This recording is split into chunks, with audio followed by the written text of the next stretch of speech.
بهذا الوقت اغلب تليفوناتنا هي مقاومة للمي، بس هل فعلا هي مثل ما احنا متصوريها تقاوم المي ونقدر نستخدمها بكل راحتنا جو المي؟ شنو رأيك اذا اقول لك ترى هذا الموضوع مو مثل ما متصوريه، اكو ضوابط وامور لازم نعرفها بخصوص الاجهزة اللي تقاوم المي اثناء تصنيع الجهاز اللي هو مقاوم للمي. يخلون مادة مثل السيليكون او المطاط على قد المنافذ اللي هي ممكن تعبر المي، مثل منفذ السماعة ومنفذ الكاميرا والازرار والاطار بصورة عامة. وهذا السيليكون او المطاط مرور الزمن وكثرة استخدام الجهاز راح يقل اداء، ممكن سنة او سنتين استخدام، بعدها الجهاز راح يصير غير مقاوم للمي مثل ما قلنا بسبب كثرة الاستخدام. وهواية أصدقاء صار عندهم هيك أمور، عنده تليفون وهو معتقد أنه هو مقاوم للمي، يروح ويصور بيه جو المي فيعطل. شنو السبب؟ هو مقاوم للمي بس ليش عطل؟ عرفتوا الجواب؟ وحتى الأجهزة اللي تشتريها جديدة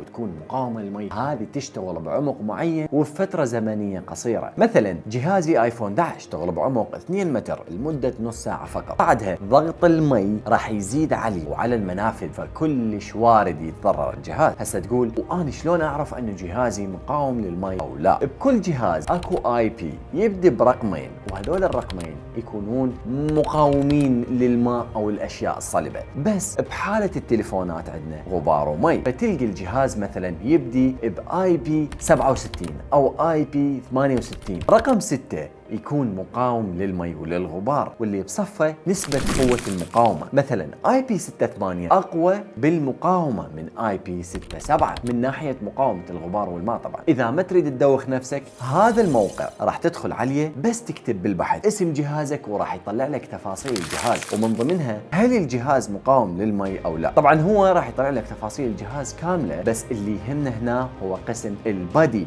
تروح عليه وتشوف الجهاز هل انه هو مقاوم او لا، وش قد العمق والفترة.